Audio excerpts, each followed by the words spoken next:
Good morning. ये Monday morning है और ये लेक्चर किसके लिए रिकॉर्ड कर रहे हैं? क्लास ट्वेल्थ के लिए। अच्छा, क्लास ट्वेल्थ में क्या पढ़ाया जा रहा था? तो क्लास ट्वेल्थ में बात कर रहे थे वेव्स। क्लास ट्वेल्थ में क्या पढ़ रहे थे? वेव्स के ऊपर हम बात कर रहे थे। और वेव्स का आखिरी आखिरी का सेक्शन बचा हुआ है, उसके बाद फिर साउंड वेव स्टार्ट हो जाएगा, शायद आज ही स्टार्ट हो जाए। तो वेव का जो आखिरी आखिरी टॉपिक है उसमें हम क्या करने वाले हैं? उसमें हम बात करने वाले हैं resonance condition in a string. Vibrating string में रेजोनेंस कंडीशन के बारे में बात करेंगे। दूसरा में सोनोमीटर के बारे में बात करना है। रेजोनेंस कंडीशन का ही एप्लीकेशन है सोनोमीटर। रेजोनेंस कंडीशन, सोनोमीटर, इन पे क्वेश्चंस बहुत आते हैं, तो इसमें मैं थोड़ा क्या करूंगा, आपको बता दूंगा कि कैसे क्वेश्चंस आएंगे, कैसे सॉल्व किया जाता है। इससे पहले तक का जो स्टैंडिंग वेव और ये सब है ना, वो एकदम याद कर लेना। बार बार बोल रहा हूँ, वेव्स समझने में थोड़ा मुश्किल लगेगा कि लग रहा है कि सर कुछ भी नहीं समझ में आ रहा है, लेकिन कॉपी में लिखा हुआ अगर हर एक बात समझ में आ गया ना, तो वेव के सारे क्वेश्चंस आप एग्जाम में सॉल्व करके आओगे। वेव हो गया, थर्मोडायनेमिक्स हो गया, ये सब ऐसे टॉपिक है जो अगर आप आता है आपको, तो आप इसके क्वेश्चन सॉल्व करके आओगे। मैकेनिक्स के जैसा नहीं है कि समझना बहुत ही आसान था सर, लेकिन जब खुद से सॉल्व करने बैठ रहे तो डैश होके हाथ में आ जा रही, ऐसा नहीं होगा वहां पे। अच्छा, अब बता क्या रहे थे, तो हम टॉपिक स्टार्ट करते हैं, टाइम वेस्ट कम करते हैं, सीधा टॉपिक स्टार्ट करते हैं। तो मैं कुछ कुछ राइटिंग भी लिखूंगा यहाँ पर और फिर कुछ समझाऊंगा भी, तो स्क्रीन पॉज करेंगे, शेयर करेंगे, उसके बाद आपको समझाते जाएंगे, ठीक है?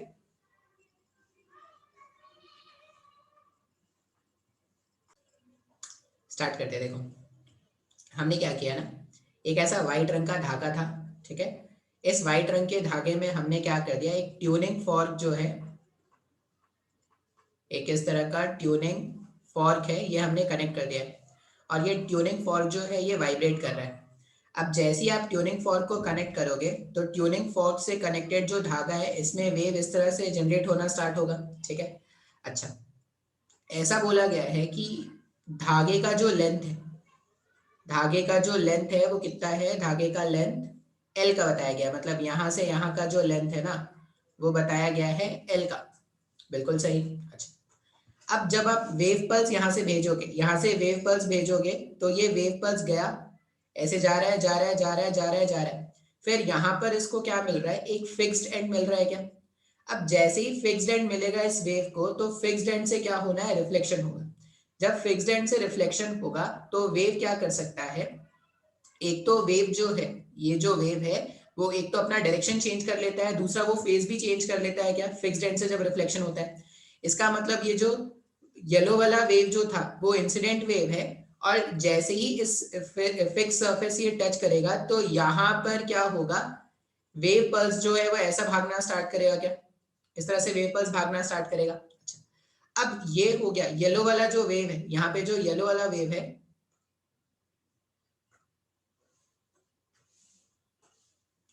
ये जो येलो वाला वेव था वो इंसिडेंट वेव है, और ये जो रेड वाला वेव है वो क्या है? वो रिफ्लेक्टेड वेव।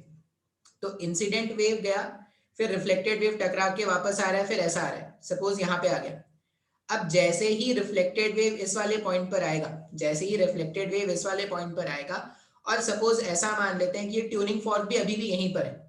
अब बोलोगे सर ऐसा कैसे पॉसिबल है? ट्यूनिंग फॉर्क तो ऑसिलेट कर रहा है। इसकी क्या गारंटी है कि जब ये जो रिफ्लेक्टेड वेव है, रेड वाला वेव है, ये जब ट्रैवल करके यहाँ पर पहुंचेगा, तो ट्यूनिंग फॉर्क इसको यहीं पे मिलेगा। तो अभी के लिए ऐसा मान लो कि मान लो ऐसा हो गया, वेव येलो वाला वेव ऐसे इंसिडेंट हुआ, फिर ये रेड वाला जो रिफ्लेक्टेड वेव है, जब वो वापस यहाँ पर आया, तो ट्यूनिंग फॉर्क इसको यहीं पर मिला। अब जब इसको ट्यूनिंग फॉर्क यहीं पर मिलेगा, तो ये क्या करेगा? फिर से ये क्या करने वाला है? एक फिक्स्ड एंड के जैसा बिहेव करने वाला है। अब अगर ये फिक्स्ड एंड हो गया, तो यहां से वेव क्या करेगा? ये रेड वाला जो वेव है, ये रेड वाला वेव जो है, वो फिर से रिफ्लेक्ट होना स्टार्ट हो जाएगा। अब जब भी फिक्स्ड एंड से रिफ्लेक्शन होगा, तो फेज भी चेंज होना है, डायरेक्शन भी चेंज होना है। तो अब क्या हो जाएगा? अब जो रिफ्लेक्ट होके वेव जाएगा वो कुछ इस तरह का दिखेगा क्या? ग्रीन रंग से दिख रहा है ना? मैं इसको अलग अलग से ऐसे बना के दिखा रहा हूं। इंसिडेंट वेव था पहला वेव जो जा रहा था, फिर रिफ्लेक्ट होके आया रेड वेव, और वापस से जब ये फिक्स्ड वाले एंड से ट्यूनिंग फॉर्क से रिफ्लेक्शन हुआ, तो ग्रीन वाला वेव दिख रहा है। अब यहां पर अगर आप देखोगे, अगर ये जो कंडीशन मैंने बोला है, कंडीशन मैंने क्या बोला कि जिस इंस्टेंट पर ये रेड वाला वेव, जिस इंस्टेंट पर रेड वाला वेव ट्यूनिंग फॉर्क को आके हिट करेगा, उस समय अगर ट्यूनिंग फॉर्क इस पोजीशन पर है, तो अब ट्यूनिंग फॉर्क भी ऑसिलेट कर रहा है। अगर आप ध्यान से देखोगे तो ट्यूनिंग फॉर्क भी ऑसिलेट कर रहा है। ट्यूनिंग फॉर्क के ऑसिलेशन से क्या होगा? ये जो येलो रंग का इंसिडेंट वेव है वो जनरेट होता जा रहा है, और रिफ्लेक्ट होके रेड वाला वेव गया, फिर रिफ्लेक्ट होके ये वापस आया, सॉरी रेड वाला येलो वाला वेव गया, रिफ्लेक्ट होके रेड वाला वेव वापस आया, फिर रेड वाला वेव में जैसी रिफ्लेक्शन ट्यूनिंग फॉर्क से होगा ग्रीन वाला वेव जनरेट होगा। अगर ऐसा डायग्राम हुआ तो ये जो येलो वाला वेव है और ये जो ग्रीन वाला वेव है वो दोनों एक फेज में है क्या? अब अगर ये दोनों एक फेज में है तो जो रिजल्टेंट वेव अपने को धागे में दिखेगा, जो रिजल्टेंट वेव अपने को धागे में दिखेगा वो कुछ इस तरह का दिखेगा क्या? इस तरह के पैटर्न का रिजल्टेंट वेव दिखेगा ना? हाँ या ना? इस तरह के पैटर्न का अपने को रिजल्टेंट वेव दिख रहा है। अच्छा, अब अगर दो वेव सेम फेज में वाइब्रेट करते थे, अभी हमने देखा था स्टैंडिंग वेव कैसे बनते थे, दो वेव अगर सेम फेज में ऑसिलेट करते थे तो धागे में एक रिजल्टेंट स्टैंडिंग वेव बन जाता था क्या? यहाँ पर ये जो एंड्स होते थे वो नोड्स के जैसे बिहेव करते थे, और ये जो ब्लू वाला जो वेव है, ब्लू वाला जो वेव है वो करस्पॉन्डिंग क्या हो जाएगा, इस तरह से पैटर्न बनाता रहेगा, इस तरह से स्टैंडिंग वेव बनाता रहेगा क्या? सर मेरे को कुछ भी नहीं समझ में आया, एकदम ध्यान से देखो। हमने क्या बोला कि हमारे पास क्या है, हमारे पास इस तरह से येलो वेव है, इंसिडेंट वेव है, ट्यूनिंग फॉर्क से हमने क्या किया था, धागे को बांध के रखा था। अब अगर ये जो ट्यूनिंग फॉर्क है, ट्यूनिंग फॉर्क में अगर आप वेव जनरेट कराओगे तो जैसे ही आपने ट्यूनिंग फॉर्क में वेव जनरेट कराया तो वो जो वेव है, वो जो वेव है जो ट्यूनिंग फॉर्क में आपने जनरेट कराया है उसके कारण क्या होगा, जो स्ट्रिंग है वो भी वाइब्रेट करना स्टार्ट करेगा। अच्छा, तो स्ट्रिंग में हमने येलो रंग का इंसिडेंट वेव भेजा इस तरह से। अच्छा, अब ये जो येलो रंग का इंसिडेंट वेव है वो जैसे ही इस फिक्स वाले वॉल से हिट करेगा, फिक्स वाले वॉल से हिट करेगा तो यहाँ पर क्या हो जाएगा, ये फिक्स वाला वॉल जो था, फिक्स वाला वॉल जैसे ही इसको हिट करेगा तो यहाँ पे एक तो फेज भी चेंज होना है और डायरेक्शन भी चेंज होना है। तो पहले येलो वाला वेव ऐसे चल रहा था, अब डायरेक्शन चेंज हो जाएगा तो रेड वाला वेव इस डायरेक्शन में चल रहा है, और फेज भी चेंज कर दिया 180 डिग्री से। तो अगर आप ध्यान से देखोगे तो इंसिडेंट वेव और रिफ्लेक्टेड वेव कुछ इस तरह के पैटर्न का बन गया है। बिल्कुल समझ में आ रहा है सर? अच्छा, अब क्या होगा, मान लो ऐसा मान लेते हैं कि जिस इंस्टेंट पे रिफ्लेक्टेड वाला वेव यहाँ पर आके पहुंचा उस समय हमारा जो ट्यूनिंग फॉर्क है, उस समय हमारा जो ट्यूनिंग फॉर्क है वो भी यहीं पर है। अब अगर ट्यूनिंग फॉर्क भी यहीं पर है तो फिर से यहाँ पर रिफ्लेक्शन होने वाला है, यहाँ पर अगर फिर से रिफ्लेक्शन होगा तो फेज भी चेंज होगा और डायरेक्शन भी चेंज होगा। तो अब जो वेव दिखेगा, अब जो वेव दिखेगा सेकंड रिफ्लेक्शन के बाद वो कुछ इस तरह का दिखेगा क्या? ब्लू कलर से मैं रिप्रेजेंट कर रहा हूँ उसको, कुछ इस तरह का वेव दिखेगा ना। अब ये जो वेव बना है अगर आप ध्यान से देखोगे तो ये जो रिफ्लेक्ट होके ब्लू वाला वेव आया और जो एक्चुअल वाला वेव था इंसिडेंट वेव, ये दोनों सेम फेज में है ना। अगर ये दोनों सेम फेज में है तो ये क्या करेंगे, स्टैंडिंग वेव बनाना स्टार्ट करेंगे क्या? आपको अगर डायग्राम याद हो तो हमने बताया था, एक वेव अगर ऐसा बनाते थे और दूसरा वेव भी अगर ऐसा ही बनाते थे, एक इधर चल रहा है एक इधर चल रहा है। अब यहाँ पर क्या हो गया, ये जो येलो वाला, सॉरी ये जो येलो वाला वेव और ये जो ब्लू वाला वेव वो सेम फेज में आ रहे हैं। अगर वो सेम फेज में आएंगे तो ये धागे में स्टैंडिंग वेव बनने स्टार्ट हो जाएंगे क्या? अब ये जो स्टैंडिंग वेव बनेंगे ना, जैसे ही स्टैंडिंग वेव बनेंगे उस इंस्टेंट पर क्या होगा, ये जो पॉइंट्स थे, मान लो यहाँ पर ये जो पॉइंट है उसका ब्लू वाले के कारण अगर एम्पलीट्यूड ए है और येलो वाले के कारण भी एम्पलीट्यूड ए है तो इसका एम्पलीट्यूड ट्वाइस ऑफ ए हो जाएगा क्या? इसका मतलब हर एक पॉइंट का जो एम्पलीट्यूड है वो बढ़ता जा रहा है। स्टैंडिंग वेव में यही तो होता था सर। अच्छा, इस कंडीशन को बोलते हैं रेजोनेंस। ये जो कंडीशन होता है इसको हम क्या बोलते हैं, रेजोनेंस। मैं रेजोनेंस ना आपको थोड़ा बहुत ऑसिलेशन से भी सिखाता हूँ कि रेजोनेंस का एक्चुअल में मतलब क्या होता है। अभी इसको थोड़ा साइड कर रहे हैं, मैं आपको रेजोनेंस का मतलब समझाता हूँ कि रेजोनेंस का मतलब क्या है।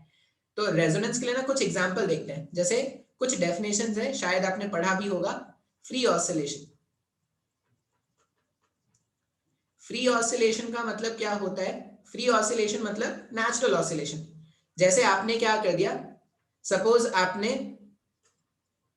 एक पेंडुलम लिया और पेंडुलम को इनिशियल इंपल्स देके, पेंडुलम लिया और पेंडुलम को आपने क्या कर दिया, इनिशियल इंपल्स मतलब इनिशियल फोर्स देके छोड़ दिया।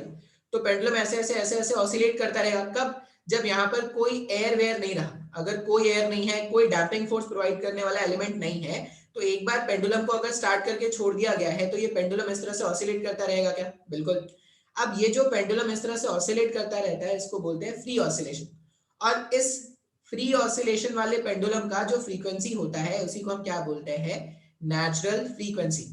ये सब आप नोट कर लेना, स्कूल कॉलेज के एग्जाम में बहुत पूछते हैं। तो नेचुरल फ्रीक्वेंसी का मतलब क्या है कि अगर कोई पेंडुलम था जो फ्री है ऑसिलेट करने के लिए तो उसका जो भी फ्रीक्वेंसी होगा वो उसका नेचुरल फ्रीक्वेंसी होगा। अब रियलिटी में क्या होता है ना, एयर को आप गायब नहीं कर सकते, मतलब एयर एक डैम्पिंग फोर्स प्रेजेंट होता है। नहीं तो क्या होता ना कि अगर आपने एक बार ऑसिलेशन स्टार्ट किया है, सपोज वो जो स्विंग है, स्विंग हम बचपन में ऐसे स्विंग झूला झूलते थे ना, सावन आया है झूला झूलना है, ऐसे झूला होता था, बैग यहाँ पे होता था और ये झूला को ऐसे ऐसे स्विंग करते थे।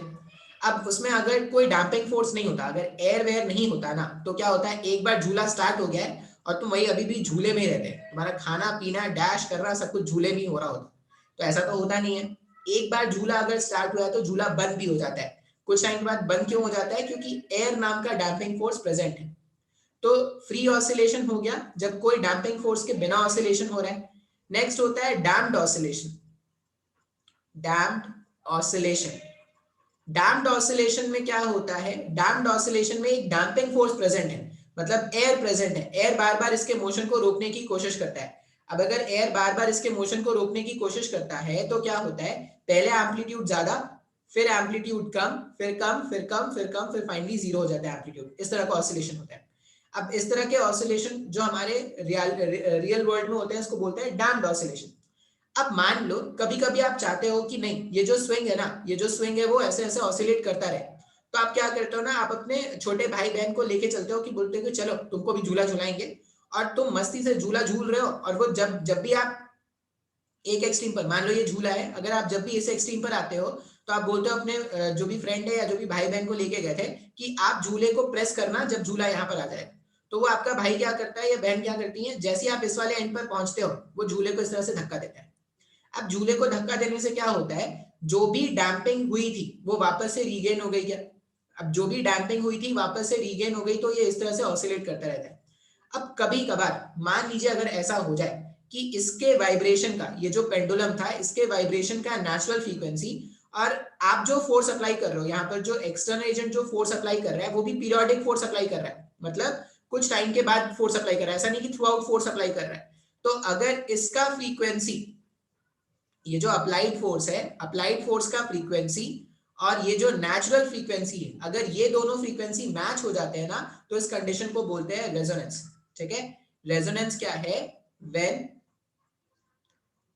Applied force frequency, when applied force frequency matches with natural frequency. ठीक है, जब अप्लाइड फोर्स का फ्रीक्वेंसी नेचुरल फ्रीक्वेंसी से मैच कर जाएगा तो इसी कंडीशन को हम क्या बोलते हैं? इस कंडीशन को बोलते हैं रेजोनेंस। अब रेजोनेंस में क्या होता है? तो रेजोनेंस में क्या होता है ना, जो एम्पलीट्यूड होता है, जैसे यहाँ पर देखो, यहाँ पर जब रेजोनेंस हो रहा है, जब इसका ये येलो वाला वेव और ये जो ब्लू वाला वेव है, जब दोनों एक फेज में आ जाते हैं, जब दोनों एक फेज में आ जा रहे हैं तो क्या हो रहा है, जो एम्पलीट्यूड हो रहा है वो इंक्रीज हो जा रहा है क्या? तो यहाँ पर भी क्या होगा, जब रेजोनेंस होता है ना, तो जो ऑसिलेटिंग ऑब्जेक्ट है उसका एम्पलीट्यूड बढ़ जाता है। अब उसका एम्पलीट्यूड बढ़ गया, इसका मतलब क्या है, ये जो पार्टिकल है वो विगरसली ऐसे ऐसे ऑसिलेट करना स्टार्ट करेगा ज्यादा एम्पलीट्यूड से। तो रेजोनेंस जो कंडीशन है, अब ये डे टू डे लाइफ में बहुत ज्यादा इंपॉर्टेंट है। अब डे टू डे लाइफ में रेजोनेंस कैसे इंपॉर्टेंट है, तो अगर मैं एक एनसीईआरटी बुक का एग्जांपल लूं ना, ये एग्जांपल है रेजोनेंस को समझाने के लिए, एक एक्सपेरिमेंट है, क्वेश्चन भी आया है मेडिकल में इस एक्सपेरिमेंट को लेके। एक्सपेरिमेंट ऐसा है, एक उन्होंने क्या किया, ऐसा धागा बांध दिया, ठीक है, और यहां पर एक धागा बांध दो, हैप्पी बर्थडे, कोई बच्चा का हैप्पी बर्थडे, तो हैप्पी बर्थडे बोल रहा है वो, बच्चे का है, मेरा नहीं।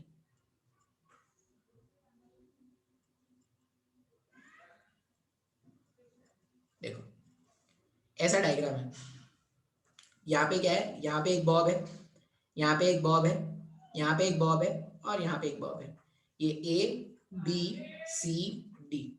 अब लेंथ ऑफ वायर ए और length of wire D same है, ठीक है। हम क्या करेंगे, सिर्फ ए वाले वायर को ऐसे ऑसिलेट करके छोड़ देंगे, जो ए वाला वायर है या ए वाला जो पेंडुलम है उसको ऐसे ऑसिलेट करके छोड़ देंगे। अब जैसे ही आप ए वाले को ऑसिलेट करके छोड़ोगे, ये स्ट्रिंग से बंधा हुआ है, तो ये स्ट्रिंग भी क्या करेगा, ऑसिलेट करना स्टार्ट करेगा, तो ये स्ट्रिंग को ऑसिलेशन बी को भी मिल जाएगा, सी को भी मिल जाएगा और डी को भी मिल जाएगा।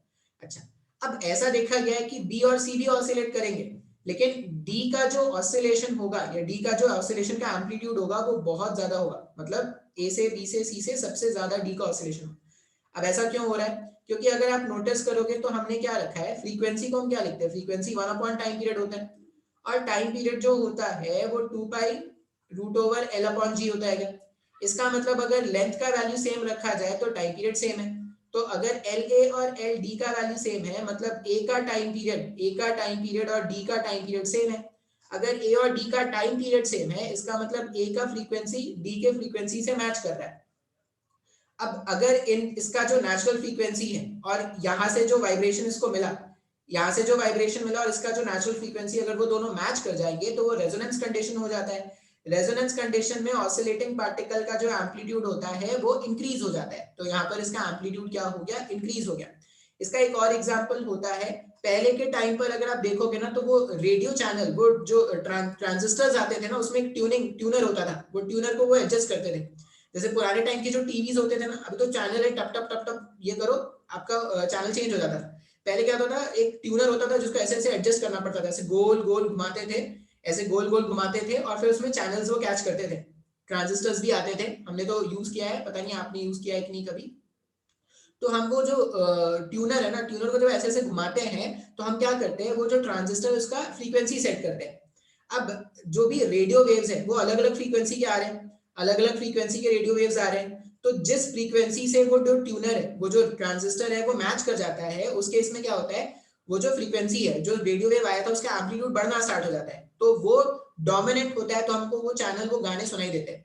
यही कुछ ना आपका जो गिटार और जो म्यूजिकल इंस्ट्रूमेंट्स वाले स्ट्रिंग वाले जो इंस्ट्रूमेंट्स होते हैं उसमें होता है। अगर आप देखोगे ना तो स्ट्रिंग वाले जो इंस्ट्रूमेंट्स हैं जैसे गिटार, पता नहीं मेरा डायग्राम कैसा है, डायग्राम तो मेरा बहुत ही बेकार है, पॉट के जैसा बना है, ठीक है, ऐसा कोई स्लिम ट्रिम गिटार है। अब यहाँ पर क्या होता है ना, एक ऐसा हॉलो स्पेस होता है जिसको बोलते हैं एयर बॉक्स, लकड़ी का बना होता है, ठीक है, और इसके अंदर एयर बॉक्स होता है और यहाँ पर ऐसे वायर्स बांधे होते हैं। अब क्या होता है ना, जैसे ही आप इसको प्लग करते हो ना, जैसे ही ये प्लग करोगे आप, ये वाइब्रेट करना स्टार्ट करेगा।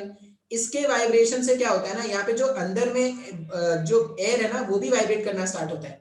अब इसका वाइब्रेशन एयर के वाइब्रेशन को मिला, जब एयर मॉलिक्यूल्स का वाइब्रेशन का फ्रीक्वेंसी स्ट्रिंग के वाइब्रेशन से मैच कर जाता है ना, तो जो एयर होते हैं वो ज्यादा एम्पलीट्यूड से वाइब्रेट करना स्टार्ट करते हैं। अब एयर अगर ज्यादा एम्पलीट्यूड से वाइब्रेट करना स्टार्ट करेंगे तो एक पर्टिकुलर फ्रीक्वेंसी जनरेट करते हैं जो अपने को सुनाई देता है, जिसको हम क्या बोलते हैं कि हाँ भाई वो जो गिटार है वो प्ले हो रहा है, ठीक है। तो ये रेजोनेंस है, ये रेजोनेंस है। अब ये स्कूल कॉलेज के एग्जाम में रेजोनेंस बहुत ज्यादा पूछा जाता है। आप तो लेमैन्स लैंग्वेज में इतना याद रख सकते हो कि जब भी सोर्स का फ्रीक्वेंसी, जब भी सोर्स का फ्रीक्वेंसी नेचुरल फ्रीक्वेंसी से मैच कर जाएगा तो उसको हम क्या बोलते हैं, उसको हम बोलते हैं रेजोनेंस, ठीक है। अच्छा, अब मैं ये जो मेरे पास रेजोनेंस और कंडीशन ऑन स्ट्रिंग है ना, इस पे मैं बात करूंगा, ठीक है। मैं थोड़ा सा पॉज करता हूँ फिर मैं स्टार्ट करता हूँ, ठीक है। स्टार्ट करते हैं। अब आपको ये बताते हैं कि रेजोनेंस कंडीशन आता कैसे है। रेजोनेंस होता क्या है ये मैंने बता दिया। अब रेजोनेंस कंडीशन क्या है, रेजोनेंस फ्रीक्वेंसी क्या है, ये टॉपिक का नाम क्या है, टॉपिक का नाम है resonance on a, resonance condition on a vibrating string, ऐसा कुछ ना, resonance and string oscillation, resonance in string oscillation,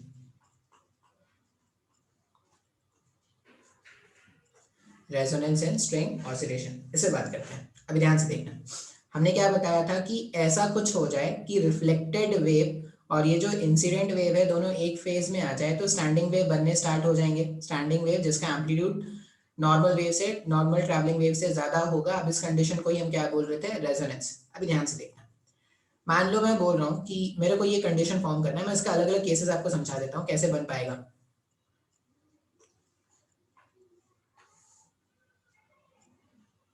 इस तरह से अरेंजमेंट है। अब मान लो ये जो मेरे पास ऑसिलेटिंग सोर्स है, ये ट्यूनिंग फॉर्क जो था, ये ट्यूनिंग फॉर्क ऐसे गया ऊपर, ठीक है, और ऐसे घूम के वापस आ गया। अब अगर ये ट्यूनिंग फॉर्क ऐसे गया ऊपर और ये घूम के वापस आ गया तो यहाँ पर जो वेव पल्स बनेगा, अगर वेव पल्स आपको याद हो, मैंने जब वेव पल्स बनाना सिखाया था, तो वेव पल्स क्या हो जाएगा, ऐसे जाके ऐसा कुछ चला जाएगा। ये जो वेव पल्स है वो ऐसा आके ऐसा कुछ चला जाने वाला है। फिर से ये जो हमारे पास एंड है, ये जो हमारे पास एंड है वो क्या है, फिक्स्ड एंड है। अब ये जो वेव पल्स आया है यहाँ पर, ये वेव पल्स क्या करेगा, इस वाले पॉइंट पर जैसे ही रिफ्लेक्शन होगा, डायरेक्शन भी चेंज होना है, फेज भी चेंज हो जाना है, तो रिफ्लेक्ट होने के बाद जो रिफ्लेक्टेड वेव होगा जो रेड से बना रहे वो ऐसा बनेगा क्या? अच्छा, अभी ध्यान से देखना, अगर मैं बोलूं कि यहां से यहाँ का लेंथ जो है वो है L, यहाँ से यहाँ का जो लेंथ है वो है L, और जो डिस्टर्बेंस है वो कुछ तो v रेट से आगे चल रहा है, तो जब यहां से डिस्टर्बेंस मूव करके यहाँ गया तो टाइम कितना, डिस्टेंस ट्रैवल करना है L, स्पीड क्या है v, तो L अपॉन v का रेशियो जो हो गया वो टाइम हो गया क्या? अच्छा, अब जितना टाइम डिस्टर्बेंस को A से B जाने में लगा था उतना ही टाइम B से A भी आने में लगेगा। तो अगर मैं बोलूं कि ये जो टाइम है A से B और B से A आने का जो टाइम है, time from A to A, अगर A टू A का मैं टाइम लिखूं तो वो टाइम कितना हो जाएगा, 12/b हो जाएगा क्या? अच्छा, अब ये जो 12/b है, अब एकदम ध्यान से देखना, इसमें मैं बोल रहा हूँ कि ये जो सोर्स पार्टिकल था ये ऐसे ऊपर जाके ऐसे नीचे आया तो ये वेव पल्स बन गया। अच्छा, जब ये सोर्स पार्टिकल नीचे से घूम के वापस से यहाँ पर आ जाएगा, तो जितना टाइम यहाँ से यहाँ आने में लगा था उतना ही टाइम इसको नीचे से घूम के वापस से अपने मीन पोजीशन पे आने पे लगेगा। अच्छा, अब अगर आप नोटिस करोगे तो यहाँ से यहाँ जाने का टाइम और यहाँ से यहाँ आने का टाइम सेम है, उसी तरह यहाँ से यहाँ जाने का टाइम और नीचे से ऊपर आने का टाइम सेम है।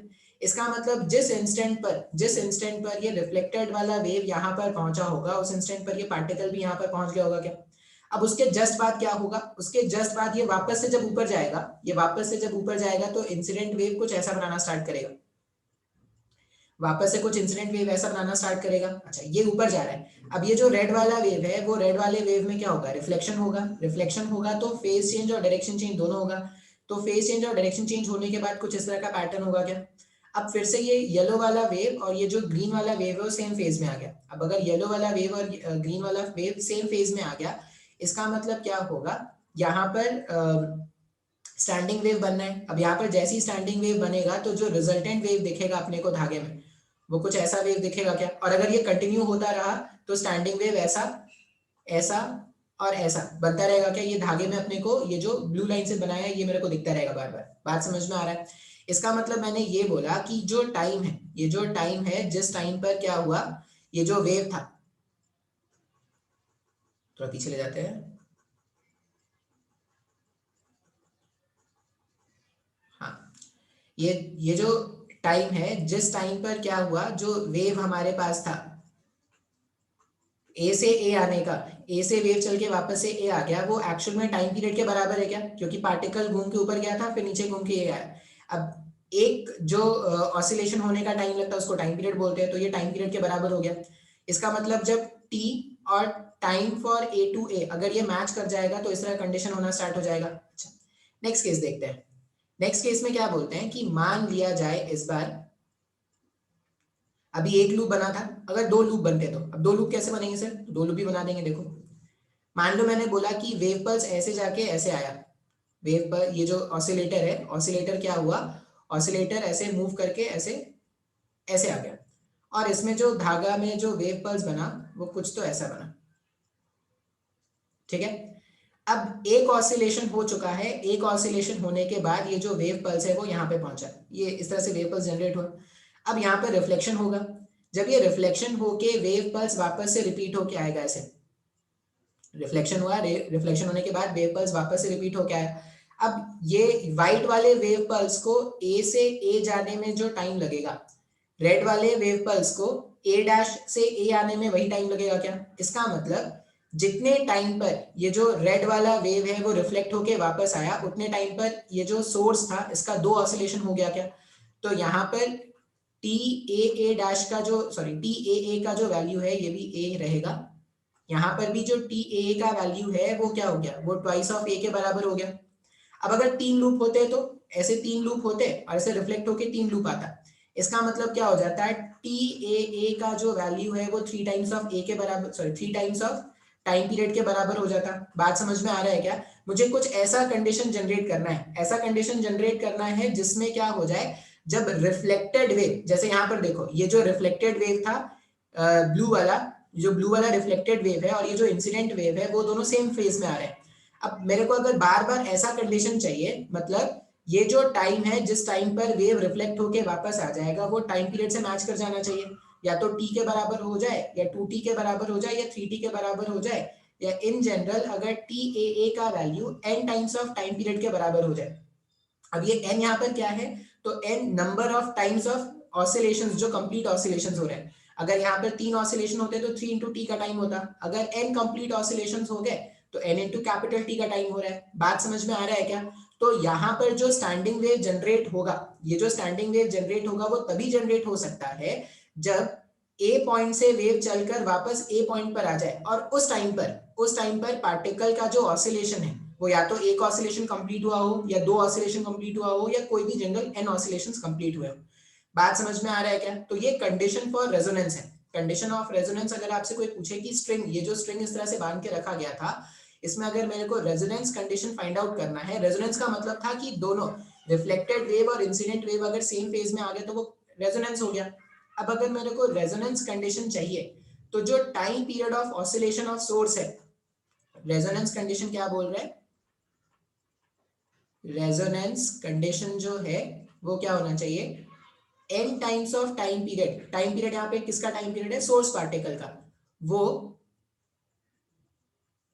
TAA के इक्वल होना चाहिए। और ये TAA का वैल्यू अगर देखोगे ना, तो L लेंथ ट्रैवल करना था v स्पीड से, तो जाने का L लेंथ और आने का L लेंथ, तो टोटल डिस्टेंस L से 2L का ट्रैवल करना है और स्पीड कितना है? v का है।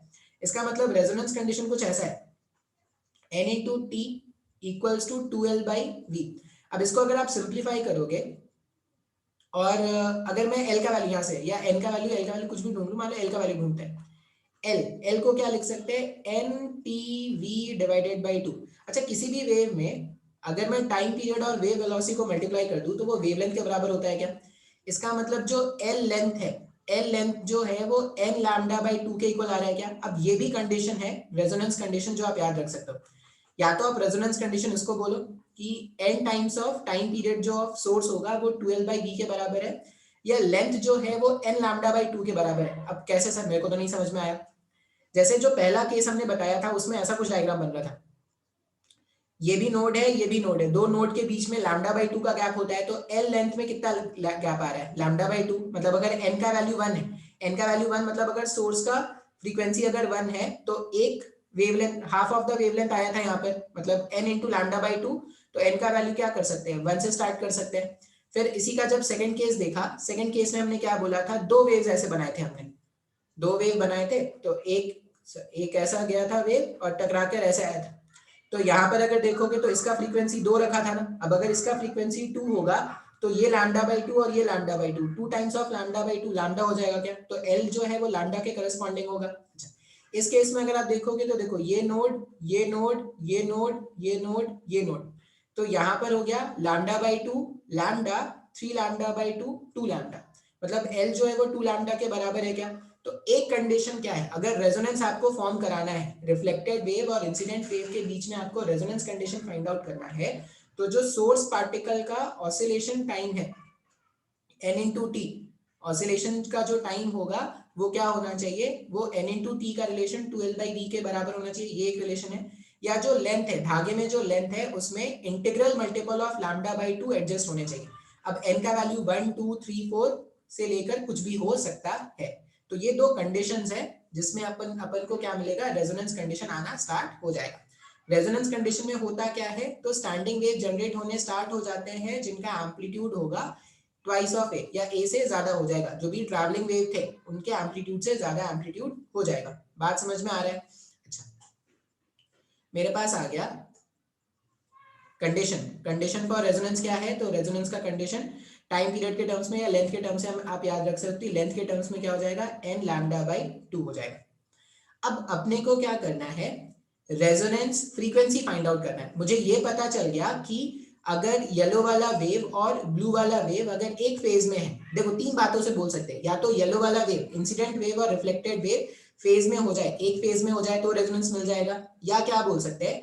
n times of time period. अब टाइम पीरियड क्या है? तो सोर्स के ऑसिलेशन फ्रीक्वेंसी का time. n times of time period जो है अगर वो 2L बाई v के बराबर हो जाए तभी अपने को रेजोनेंस मिल जाएगा, ठीक है? या L equals to n lambda by 2 हो जाए तभी अपने को रेजोनेंस मिल जाएगा। तो ये रेजोनेंस के कंडीशन है। अब यहाँ पर ना हमें रेजोनेंस फ्रीक्वेंसी फाइंड आउट करना होता है। रेजोनेंस फ्रीक्वेंसी और इसी पे क्वेश्चन आएंगे। अब एकदम ध्यान से समझिएगा, ये हमें क्या करना है, रेजोनेंस फ्रीक्वेंसी फाइंड आउट करना सीखने वाले हैं, क्योंकि रेजोनेंस फ्रीक्वेंसी पे ही बेस्ड क्वेश्चंस होंगे। रेजोनेंस क्या है, तो इसका फ्रीक्वेंसी अगर स्ट्रिंग के फ्रीक्वेंसी से मैच कर गया तो उसी को हमने बोला था रेजोनेंस। आप चाहो तो यहाँ पे आप देख भी सकते हो, ठीक है। अब रेजोनेंस फ्रीक्वेंसी होता क्या है, रेजोनेंस क्या हो गया ये समझ में आ गया सर। अब अगर आप देखोगे तो मेरे को फाइंड करना है फ्रीक्वेंसी क्या होता है, तो फ्रीक्वेंसी होता है स्पीड अपॉन लैम्डा, फ्रीक्वेंसी तो ये होता है स्पीड अपॉन लैम्डा। अब रेजोनेंस फ्रीक्वेंसी ऑफ स्ट्रिंग अगर मैं बात करूं तो यहाँ पे एक नोट पॉइंट लिख सकते हैं। इस वाले केस में अगर देखोगे तो resonance frequency of string is equal to या मस्ट बी इक्वल, यहाँ पे इज लिख लो, इस लिखना सही रहेगा। इस वाले केस में जो हमने कंडीशन यहाँ पे देखा है, resonance frequency of string is equal to string frequency. वो जो स्ट्रिंग का फ्रीक्वेंसी है, स्ट्रिंग के ऑसिलेशन का फ्रीक्वेंसी, वो इस समय क्या है, सोर्स के फ्रीक्वेंसी से मैच कर रहा है। तो फ्रीक्वेंसी अगर अपने को कैलकुलेट करना है तो v अपॉन लैम्डा लिख लेंगे। अच्छा, v क्या होता है, तो स्पीड अगर धागे में फाइंड आउट करना है तो t डिवाइडेड बाय म्यू है, और लैम्डा के प्लेस में क्या कर सकते हैं, 2l डिवाइडेड बाय n रख सकते हैं ना, 2l डिवाइडेड बाय n ऐसा रख सकते हैं क्या। इसका मतलब ये देख रहे हैं, अब ये n का वैल्यू क्या क्या था, n का value 1 2 and so on. n जो है वो नंबर ऑफ लूप्स होता है, n जो होता है वो नंबर ऑफ लूप्स होता है। इसका मतलब अपने को जो रेजोनेंस फ्रीक्वेंसी मिलेगा, कोई भी फ्रीक्वेंसी रेजोनेंस फ्रीक्वेंसी नहीं हो सकता। रेजोनेंस फ्रीक्वेंसी, अब अगर आप n का वैल्यू 1 रखोगे ना, n का वैल्यू 1 रखोगे तो उसमें जो फ्रीक्वेंसी आता है उसको बोलते हैं फंडामेंटल फ्रीक्वेंसी। अगर मैं यहाँ पर n का वैल्यू 1 रख दूं, फॉर n इक्वल्स टू 1, जो फ्रीक्वेंसी आया वो क्या होता है, 1/2l root over t divided by mu. इसको हम बोलते हैं फंडामेंटल फ्रीक्वेंसी f नॉट, ठीक है। अब इसमें n को 2 रख दोगे तो second frequency, second harmonic, basic से जो भी मल्टीप्लाई करते हैं वो हार्मोनिक होता है, third harmonic, fourth harmonic and so on. इसका मतलब ये है कि अगर मेरे को रिफ्लेक्टेड वेव और इंसिडेंट वेव में इंटरफेरेंस कराना है, स्टैंडिंग वेव जनरेट कराना है, तो ऐसा नहीं कि कोई भी फ्रीक्वेंसी, अगर ये कोई भी फ्रीक्वेंसी में वाइब्रेट कर रहा है तो आपको स्टैंडिंग वेव और यहाँ पर हाई एम्पलीट्यूड वाले स्टैंडिंग वेव बनते हुए नहीं दिखेंगे। स्टैंडिंग वेव जनरेट कराने के लिए इसकी फ्रीक्वेंसी मैच होनी चाहिए, और वो भी किसी डिस्क्रीट फ्रीक्वेंसीज में हो रही है। जैसे या तो आप बोल दो कि n यहाँ पर 1 2 3 4 ऐसे, और n जो था वो क्या था, नंबर ऑफ लूप्स। मतलब या तो ऐसा कंडीशन फॉर्म हुआ होता या ऐसा कंडीशन फॉर्म हुआ होता, मैं अलग अलग कंडीशन अगर बता दूं आपको, या तो ऐसा कंडीशन या ये कंडीशन फॉर्म हुआ होता, इस तरह का कंडीशन फॉर्म होगा, तभी क्या होगा, हमें रेजोनेंस फ्रीक्वेंसी मिलेगी। अब याद क्या रखना है, बोलोगे सर ये तो आपने बता दिया, थोड़ा बहुत समझ में आया, बहुत कुछ नहीं समझ में आया। इसमें देखो, इसमें 2-3 चीजें हैं जो आपको याद रखनी। क्या क्या याद रखना है सर, पहले तो रेजोनेंस क्या है, रेजोनेंस है जब भी सोर्स का फ्रीक्वेंसी और वो जो स्ट्रिंग का फ्रीक्वेंसी, जैसे यहाँ पे ये जो सोर्स है और ये स्ट्रिंग का फ्रीक्वेंसी जब मैच कर रहा है ना, तो उस कंडीशन को बोल रहे हैं रेजोनेंस फ्रीक्वेंसी। रेजोनेंस में होता क्या है, सॉरी उसको बोल रहे हैं रेजोनेंस में होता क्या है, तो रेजोनेंस में क्या होता है, वो जो वाइब्रेटिंग पार्टिकल है उसका एम्पलीट्यूड बढ़ जाता है, ठीक है। अच्छा भाई साहब, अब रेजोनेंस कंडीशन हम देख रहे हैं स्ट्रिंग में, तो हमने क्या किया, हमने एक ऑसिलेटिंग सोर्स लिया था, ऐसे ऑसिलेटिंग सोर्स, और उसको धागे से बांध दिया और वेव पल्स भेजना स्टार्ट कर दिया हमने। अब ये वेव पल्स ऐसे जा रहा था, टकरा कर आया, रिफ्लेक्शन हुआ, फेज चेंज हो गया। अब मैंने ऐसा कुछ कंडीशन माना ना कि जिस समय ये रिफ्लेक्टेड रेड वेव यहाँ पे आया होगा, उस समय सोर्स वापस से यहाँ पे आ चुका है। अब अगर सोर्स वापस से यहाँ पर आ चुका है तो फिर से वो येलो वेव भेजेगा, इंसिडेंट वेव और जैसे ही यहाँ से ये रेड वेव रिफ्लेक्ट होगा तो ब्लू वाला वेव बन के आएगा। अब ये देखा जा रहा है कि ये जो येलो वाला वेव था, रिफ्लेक्टेड वेव जो ब्लू वाला है, और येलो वेव जो इंसिडेंट वाला है, वो दोनों सेम फेज में आ रहे हैं। अब जब दोनों वेव सेम फेज में है तो इंटरफेरेंस होगा, इंटरफेरेंस है सेम फेज में, तो एम्पलीट्यूड ऐड अप हो जाएंगे क्या। अच्छा, और अगर इंसिडेंट वेव और रिफ्लेक्टेड वेव दोनों एक ही स्ट्रिंग पे है और इस तरह से अगर होंगे तो वो स्टैंडिंग वेव जनरेट करेंगे, हमने देखा था इससे पहले वाले डायग्राम में। तो यहाँ पर एक बात क्लियर हो गया कि ये जो धागा है उसमें स्टैंडिंग वेव्स जनरेट होने स्टार्ट हो गए हैं, अगर ऐसा कोई कंडीशन मैच हो जाए। क्या कंडीशन, जिस समय पर इंसिडेंट वेव जनरेट हो रहा है और उस समय रिफ्लेक्टेड वेव भी उसी फेज में होगा। तो अब इसका कंडीशन फाइंड आउट करना था, ऐसा कब कब होगा। तो मैंने एक तो बता दिया कि जिस समय ये जो ऑसिलेटिंग सोर्स है, ये जो ऑसिलेटिंग सोर्स है ये उस समय उसी पोजीशन पर रहे जब इंसिडेंट रिफ्लेक्टेड वेव पहली बार जब रिफ्लेक्ट होके जो रेड वाला वेव है जैसे ही सोर्स के पास पहुंचे उस समय अगर ट्यूनिंग फॉर्क अपने मीन पोजीशन पर है तब ऐसा कुछ हो सकता है। अच्छा, अब उसके लिए अलग अलग कंडीशन देखा हमने। एक कंडीशन आ गया कि अगर n times of time period of this tuning fork अगर 12/v के बराबर है। अब 12/v कौन सा टाइम था? 12/v वेव के जाने और टकरा के आने का टाइम है। तो अगर 12/v और nt का वैल्यू सेम हो जाएगा तो इस तरह कंडीशन मैच हो जाएगा। या आप ये भी बोल सकते हो कि जब ऐसा कंडीशन हुआ था उस समय l लेंथ के धागे पर n into lambda by 2 times का वेव्स अपने को दिख रहा है। मतलब जो धागा है वो n इंटू लैम्डा बाई 2 हिस्सों में बढ़ चुका है। बात समझ में आ रहा है? जैसे इस केस में अगर पहले वाला केस था, पहले केस में n का वैल्यू 1 था तो लैम्डा बाई 2 में ये बढ़ चुका है। सेकंड वाले केस में जब n का वैल्यू 2 है तो ये 2 लैम्डा बाई 2 में बढ़ चुका है। उसी तरह अलग अलग केसेस में इस तरह से बढ़ जाएगा। अब अपने को रेजोनेंस फ्रीक्वेंसी फाइंड आउट करना है। तो रेजोनेंस फ्रीक्वेंसी का मतलब हो गया जो सोर्स का फ्रीक्वेंसी है वही वाइब्रेटिंग स्ट्रिंग का फ्रीक्वेंसी होगा, तभी तो रेजोनेंस कंडीशन होगा ना। तो हमने क्या कर लिया, सोर्स का फ्रीक्वेंसी फाइंड आउट कर लिया। तो f equals to v upon lambda है, सॉल्व किया तो ऐसा कुछ आ रहा है। अब यहां से आपको याद क्या रखना है कि जो ऑसिलेटिंग फ्रीक्वेंसी या जो रेजोनेंट फ्रीक्वेंसी है वो कोई भी रैंडम वैल्यू नहीं ले सकता।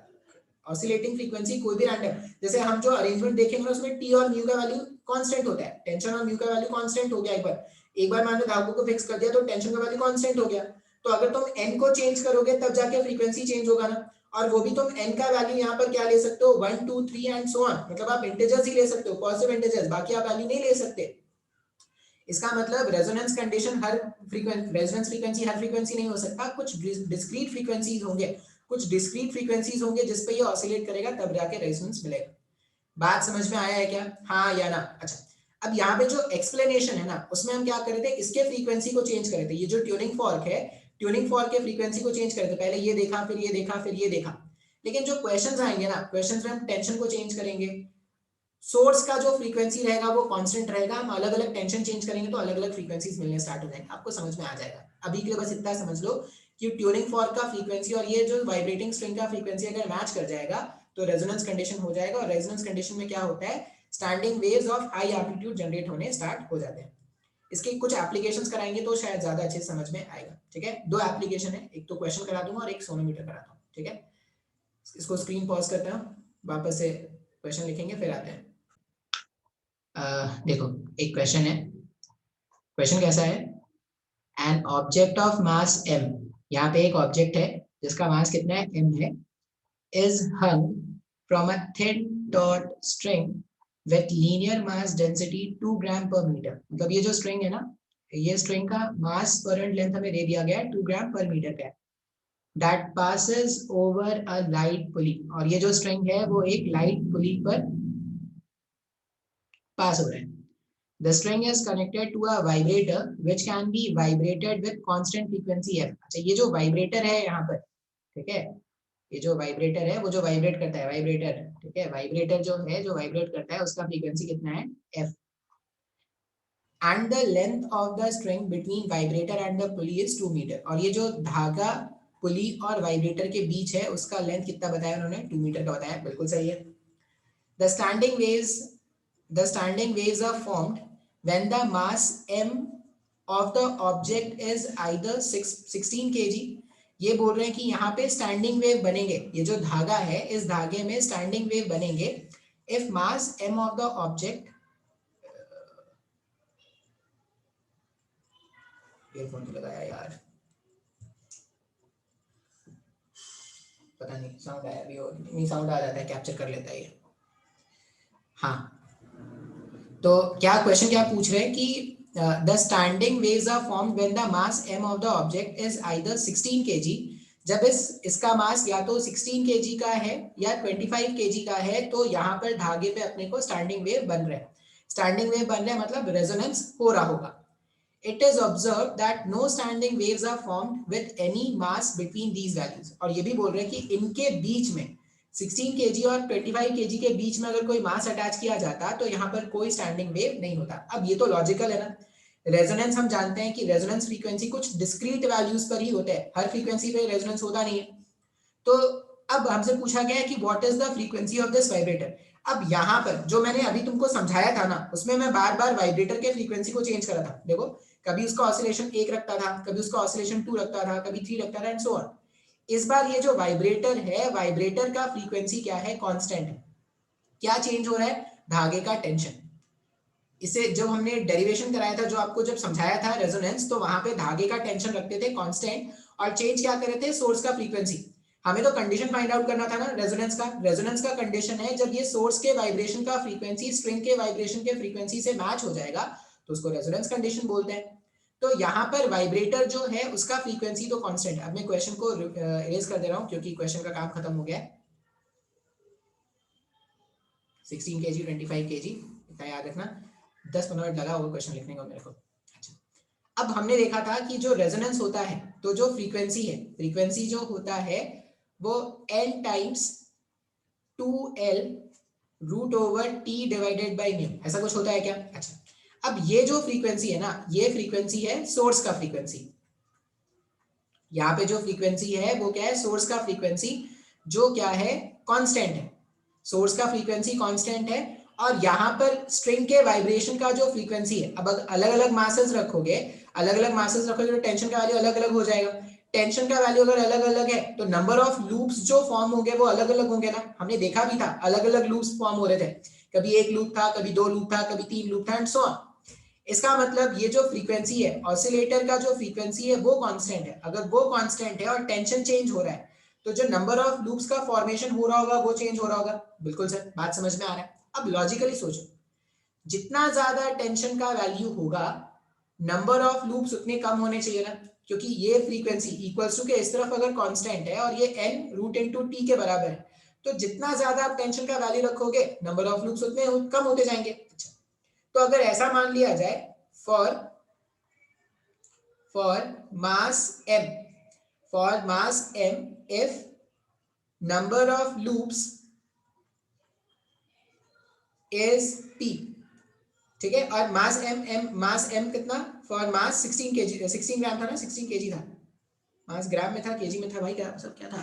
16 kg।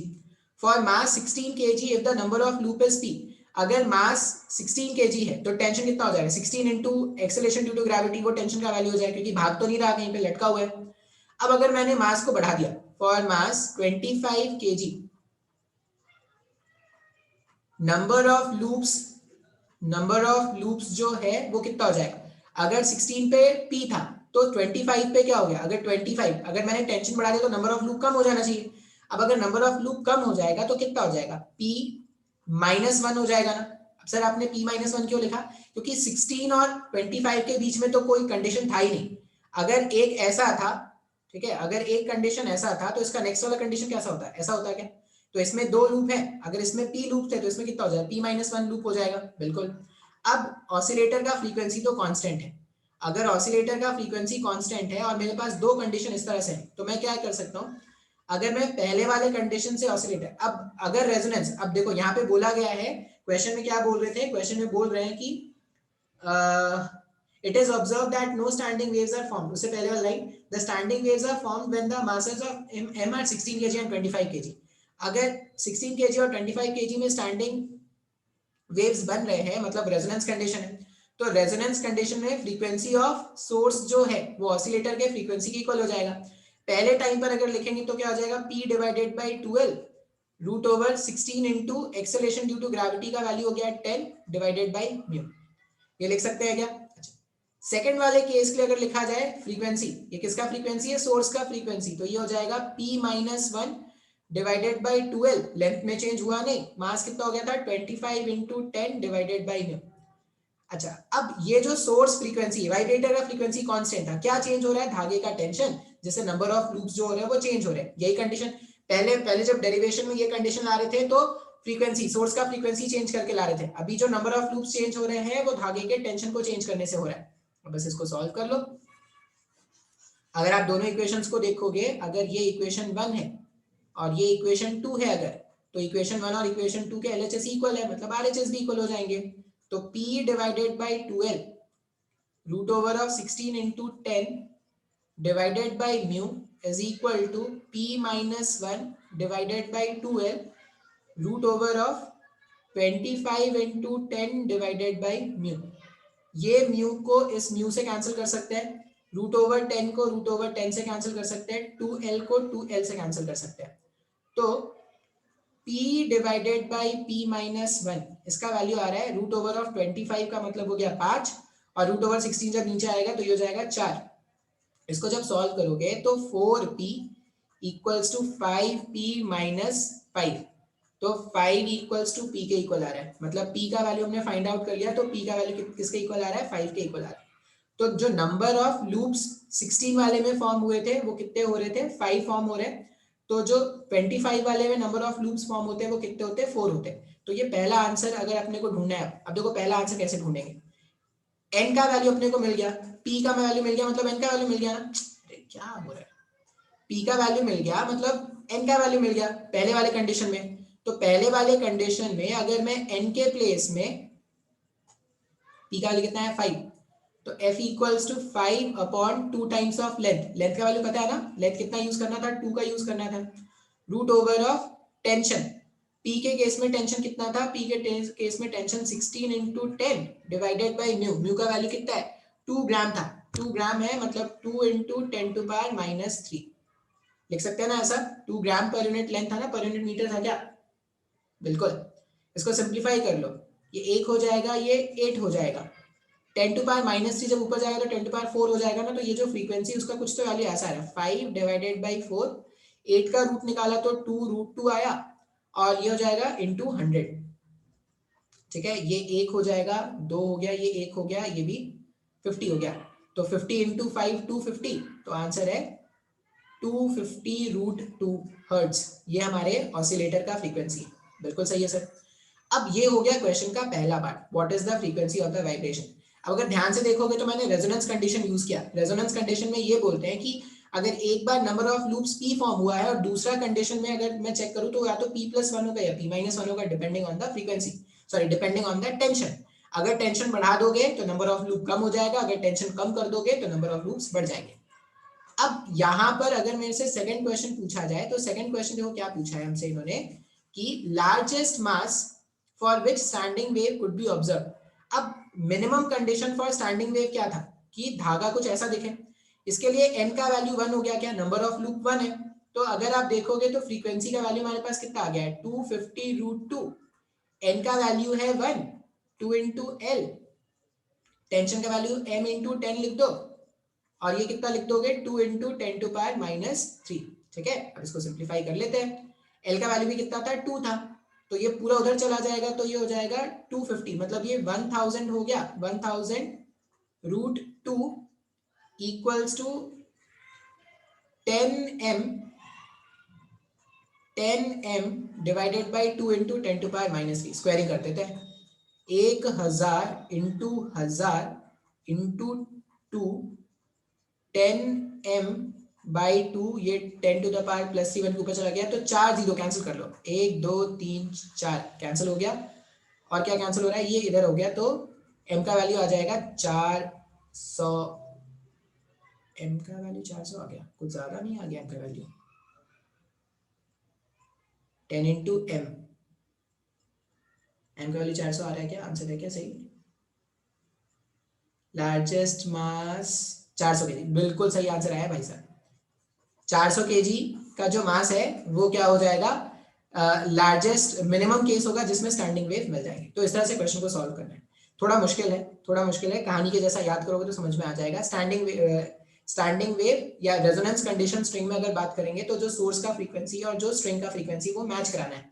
स्ट्रिंग का फ्रीक्वेंसी लिखते हैं n divided by 12 root over t divided by mu. अब या तो तुम सोर्स का फ्रीक्वेंसी चेंज करते रहो तब रेजोनेंस कंडीशन बन जाएगा, या तुम क्या करो सोर्स का फ्रीक्वेंसी फिक्स रहने दो, धागे में जो अलग अलग लूप्स बन रहे हैं उसका नंबर ऑफ लूप चेंज करते रह जाओ, टेंशन चेंज कर दो धागे का, जब एक्सपेरिमेंट में करते हैं तो टेंशन ही चेंज करते हैं, टेंशन को चेंज कर करके क्या करते हैं अलग अलग फ्रीक्वेंसी जनरेट करते हैं। अब जब भी रेजोनेंस कंडीशन होगा तो स्ट्रिंग ज्यादा रैंडमली वाइब्रेट करना स्टार्ट करेगा, इसी को हम अभी सोनोमीटर में भी यूज करेंगे, ठीक है। तो देखते हैं नेक्स्ट एप्लीकेशन इसका सोनोमीटर है। देखो ये सोनोमीटर है, सुनोमीटर, सोनोमीटर। अब ये सोनोमीटर होता है क्या है, तो एक वुडन बॉक्स होगा, आप फिजिक्स लैब में जाओगे तो आपको शायद दिखेगा, एक वुडन बॉक्स होता है जिसके ऊपर क्या होता है, दो ऐसे क्लैम्प्स होते हैं, C1 C2 ऐसे क्लैम्प होते हैं, और ये एक पुली से अटैच्ड है, पुली से एक अरेंजमेंट अटैच होता है जहां पर क्या करते हैं, मासेस को प्लेस करते हैं, मतलब बेसिकली यहाँ से टेंशन क्रिएट करते हैं, ठीक है। और यहाँ पर क्या कर दिया है, यहाँ पर एक ट्यूनिंग फॉर्क हमने लगा दिया। अब ये जो सोनोमीटर डिवाइस है, ये सोनोमीटर करता क्या है, तो it is a device used to measure velocity of transverse mechanical wave. Transverse wave का मतलब था जिसमें वाइब्रेशन क्या होगा, परपेंडिकुलर टू वेव प्रोपगेशन होगा, मैकेनिकल वेव ऐसा वेव जिसको मीडियम चाहिए, तो यहाँ पे थ्रेड में जो वेव होता है वो transverse mechanical wave in a stretched metal wire. अब प्रिंसिपल ऑफ सोनोमीटर क्या है, is based on resonance on string vibration, अभी तो हमने देखा ना रेजोनेंस ऑन स्ट्रिंग वाइब्रेशन। अब इसमें होता क्या है, ये जो वाइब्रेटर है या ये जो ट्यूनिंग फॉर्क है, ये मान लो कोई फ्रीक्वेंसी एन नॉट से ऑसिलेट कर रहा है, ठीक है, इसको ऑसिलेट करके छोड़ दो। अब ये एन नॉट से ऑसिलेट कर रहा है अगर, और मान लो कोई मास मैंने रखा है, उसके कारण से धागे में जो टेंशन है वो टी का है, अगर ये ऑसिलेट कर रहा है तो इसका जो ऑसिलेशन है वो स्ट्रिंग में आना स्टार्ट हो जाएगा। अभी C1 से C2 तक स्ट्रिंग जो है वो क्लैम्प्ड है, C1 से C2 तक ऑसिलेशन आना स्टार्ट हो जाएगा। अब अगर आपको फ्रीक्वेंसी पता है, टाइम पता है, तो आप क्या कर सकते हो, सॉरी फ्रीक्वेंसी पता है और टेंशन, ये यहाँ पे टेंशन है, तो अगर हम वेव वेलोसिटी लिखें तो वेव वेलोसिटी को क्या लिखते हैं, वेव वेलोसिटी को सीधा ऐसे इस तरह से लिखते हैं ना, t डिवाइडेड बाय म्यू। और अगर मैं लैम्डा फाइंड आउट करूं तो लैम्डा हो जाएगा, lambda is wave velocity upon frequency, तो वेव वेलोसिटी कितना है, root over t divided by mu और 1 अपॉन n नॉट, लिख सकते हैं ना, इस तरह से हम लैम्डा को लिख सकते हैं। अब ये वाइब्रेशन के कारण, ये वाइब्रेशन के कारण यहाँ पर कुछ वेवलेंथ एडजस्ट होने स्टार्ट हो जाएंगे, C1 और C2 के बीच में कुछ वेवलेंथ जो है वो एडजस्ट होने स्टार्ट हो जाएंगे, और वो वेवलेंथ कितना है, 1 upon n not t divided by mu. अब मैं ना C1 C2 यहाँ पर क्या होता है ना, एक बीच में एक राइडर लगा होता है, एक पेपर का टुकड़ा समझ लो, एक ऐसा लगा होता है। अभी भी जैसे यहाँ पे अगर आपने वाइब्रेशन सेट किया तो ये भी ऐसे ऐसे ऊपर नीचे ऑसिलेट कर रहा है। अब ये C1 जो है ये फिक्स्ड है, ये जो क्लैम्प्ड है ना, ये C1 क्लैम्प फिक्स्ड है, इसको नहीं मूव करा सकते। C2 जो क्लैम्प है इसको हम मूव करा सकते हैं। अब मान लो C2 क्लैम्प को मूव करा दिया गया, C2 क्लैम्प को मूव करा दिया गया, और जो L लेंथ ऑफ थ्रेड है, जो L लेंथ ऑफ थ्रेड है उसमें कोई n times of lambda by 2 condition satisfy हो गया। अब n times of lambda by 2 condition अगर सैटिस्फाई हो गया, इसका मतलब C1 और C2 के बीच में स्टैंडिंग वेव्स जनरेट होने स्टार्ट हो गए। अब जैसे ही C1 C2 के बीच में स्टैंडिंग वेव जनरेट होने स्टार्ट हो गए, तो यहाँ पे क्या हो जाएगा, ये रेजोनेंस कंडीशन में आ जाएगा। तो ये जो राइडर होता है ना, ये क्या करेगा, विगरसली ऐसे ऐसे ऑसिलेट करना स्टार्ट करेगा। मान लो मैं बोलूं कि जो कंडीशन बना है यहाँ पर दोनों धागों के बीच में कुछ ऐसा बना, दोनों धागों के बीच में जो कंडीशन बना वो कुछ ऐसा बना, तो यहाँ पर क्या है, 3 लूप्स है, तो L जो है वो 3 लैम्डा बाई 2 के करस्पॉन्डिंग है। बिल्कुल सर, समझ में आ रहा है अपने को। तो यहाँ पर अगर आप देखोगे तो लैम्डा, लैम्डा भी अपने को पता है, तो L लेंथ के करस्पॉन्डिंग हम n लैम्डा बाई 2 ऐसा हम कंडीशन लिख सकते हैं। अब हम क्या करते हैं, मेरे को एक बार रेजोनेंस कंडीशन मिल गया, टेंशन को इस बार चेंज नहीं कर रहे, हम टेंशन को चेंज नहीं कर रहे, इससे पहले वाले क्वेश्चन में हमने टेंशन को चेंज किया था, टेंशन को एज इट इज रहने देके हम क्या करेंगे ना, C2 को और स्लाइड करना। मेरे पास एक कंडीशन आ गया, मेरे पास क्या आ गया, ये जो L1 है, ये जो L1 है, मान लो यहाँ पर n number of loops form हुए थे, तो L1 जो है वो n लैम्डा बाई 2 के बराबर लिख सकते हैं क्या। अब L1 L2 आप मेजर कर सकते हो, ये जो L1 L2 का वैल्यू है, आप लेंथ यहाँ पे गिवन होगा, तो ये लेंथ को आप जैसे पोटेंशियोमीटर में मीटर लगे होते हैं ना, वहां पे आप L1 L2 को मेजर कर सकते हो। तो L1 का वैल्यू n लैम्डा बाई 2 आ गया। अब क्या करते हैं, सेकंड केस में क्या करेंगे, जो C2 क्लैंप है ना, इसको C3 में एडजस्ट कर दिया, मतलब C2 क्लैंप को और शिफ्ट करना स्टार्ट करेंगे। अब C3 क्लैंप को कब तक शिफ्ट कर रहे हैं, C3 क्लैंप को तब तक शिफ्ट करना स्टार्ट करेंगे जब तक फिर से अपने को रेजोनेंस कंडीशन ना मिलना स्टार्ट हो जाए। अब फिर से रेजोनेंस कंडीशन अगर मिलेगा, इसका मतलब क्या हो जाएगा, जो पहले 3 लूप में बन रहे थे उसमें अब एक लूप एक्स्ट्रा जुड़ जाएगा क्या, इस तरह से। बात समझ में आ रहा है। इसका मतलब ये जो L2 लेंथ है वो n+1 लैम्डा बाई 2 के करस्पॉन्डिंग है। हाँ या ना, लिखा जा सकता है सर ऐसा, बिल्कुल। अब L1 और L2 का लेंथ हमने प्रैक्टिकली क्या कर लिया, मेजर कर लिया। L1 और L2 का जो लेंथ है वो हमने प्रैक्टिकली क्या कर लिया, मेजर कर लिया। दोनों का डिफरेंस फाइंड आउट कर लेते हैं L2 माइनस L1। अब अगर आप L2 minus L1 find out करोगे तो वो लैम्डा बाई 2 के इक्वल आ जाएगा। ये जो लेंथ है इसी का तो डिफरेंस है ना, लैम्डा बाई 2 का डिफरेंस है, बिल्कुल सर। अब अगर L2 माइनस L1 का वैल्यू आपने प्रैक्टिकली फाइंड आउट कर लिया है तो लैम्डा को 2 times of L2 minus L1 लिख सकते हैं क्या? जो वेवलेंथ होगा उसको लैम्डा को 2 times of L2 minus L1 लिख सकते हैं। अच्छा भाई साहब, अब मेरे को इसका लैम्डा पता है और मेरे को इसका फ्रीक्वेंसी भी पता था, फ्रीक्वेंसी n नॉट था ना। फ्रीक्वेंसी अगर n नॉट है तो वेव वेलोसिटी क्या लिख सकते हैं, n not times of 2 L2 minus L1 लिख सकते हैं क्या? तो इस तरह से हम क्या करते हैं, ट्रांसवर्स वेव का स्पीड फाइंड करते हैं यूजिंग सोनोमीटर। सर मेरे को तो कुछ भी समझ में नहीं आया, अब ध्यान से सोचो मैंने किया क्या। हमने क्या बोला कि पहले C1 और C2 को हमने क्या कर दिया, फिक्स कर दिया, धागे बांध के रख दिया, टेंशन कोई मास अटैच करके रख दिया, ठीक है। और इसको n नॉट फ्रीक्वेंसी से ऑसिलेट करना स्टार्ट करते हैं सोर्स को। अब सोर्स को जब आप n नॉट फ्रीक्वेंसी से ऑसिलेट करना स्टार्ट करोगे तो ये जो धागा है ये धागा भी ऑसिलेट करना स्टार्ट करेगा। अच्छा, अब धागे में जो ऑसिलेशन है तो स्टार्टिंग में जो यहाँ पे जो हमने पेपर का टुकड़ा रखा था ना, राइडर जिसको बोल रहे हैं, ये स्टार्टिंग में हल्का हल्का ऑसिलेट कर रहा है। तो हम क्या करते हैं, C2 को एडजस्ट करना स्टार्ट करते हैं, मतलब C2 को शिफ्ट करना स्टार्ट करते हैं। अब जैसे ही ये कंडीशन फॉर्म होना स्टार्ट हो जाएगा ना, क्या कंडीशन, कंडीशन ये कि L equals to n times of lambda by 2, जैसे ये कंडीशन फॉर्म होना स्टार्ट हो जाएगा, इसका मतलब जो लैम्डा है वो 2L अपॉन n के इक्वल होना स्टार्ट हो जाएगा। उस समय क्या होता है, रेजोनेंस कंडीशन फॉर्म हो जाता है। अब रेजोनेंस के केस में ये जो राइडर है वो विगरसली ऐसे ऐसे ऑसिलेट करना स्टार्ट करेगा। अब राइडर अगर विगरसली ऑसिलेट कर रहा है मतलब रेजोनेंस आ चुका है, रेजोनेंस आ चुका है और यहाँ से मैंने L1 का वैल्यू फाइंड आउट कर लिया। तो L1 में अपन क्या लिख सकते हैं, n लैम्डा बाई 2 लिख सकते हैं, कोई n नंबर ऑफ लूप्स था इनटू लैम्डा बाई 2। अब C2 को एडजस्ट करके पहला रेजोनेंस मिल गया। अब C2 को फर्दर और शिफ्ट करके C3 ले जाते हैं। C3 तब तक ले जाएंगे जब तक वापस से रेजोनेंस कंडीशन नहीं मिलेगा। अब अगर वापस से रेजोनेंस कंडीशन मिलेगा तो पहले अगर n लूप्स बन रहे थे तो अब n+1 लूप्स बनेंगे ना। तो L1 और L2 का वैल्यू आप एक्सपेरिमेंटली फाइंड आउट कर सकते हो। अब L1 L2 का वैल्यू फाइंड आउट कर लिया, ये कैलकुलेशन कर लेंगे, कैलकुलेशन करते ही आपको लैम्डा का वैल्यू मिल जाएगा क्या, मतलब यहाँ पे जो वेव जनरेट हो रहा है उसका वेवलेंथ मिल गया और इसका फ्रीक्वेंसी n नॉट। अब जो फ्रीक्वेंसी इसका है वही फ्रीक्वेंसी तो इसका भी होगा, इसका फ्रीक्वेंसी n नॉट, इसका फ्रीक्वेंसी n नॉट सेम है क्योंकि रेजोनेंस कंडीशन है। अगर दोनों का फ्रीक्वेंसी सेम हो गया तो इस तरह से हम क्या करेंगे, वेव वेलोसिटी फाइंड आउट करेंगे। तो ये सोनोमीटर है जो रेजोनेंस कंडीशन ऑफ स्ट्रिंग के पे बेस्ड है। तो ये मेरा वेव्स कंप्लीट हो गया है। अब क्या करेंगे, नेक्स्ट चैप्टर से साउंड वेव स्टार्ट करेंगे। साउंड वेव का इससे इतना कोई लेना देना नहीं है, थोड़ा बहुत लेना देना हो सकता है। तो साउंड वेव अगर आपको वेव नहीं भी समझ में आया तो साउंड वेव स्टार्टिंग से देखना। साउंड वेव में डोपलर इफेक्ट बहुत ज्यादा इंपॉर्टेंट है, उसमें से बहुत सारे क्वेश्चन आएंगे। डोपलर इफेक्ट, डॉपलर इफेक्ट, पता नहीं क्या नाम है, इतना ही रहने देते हैं आज।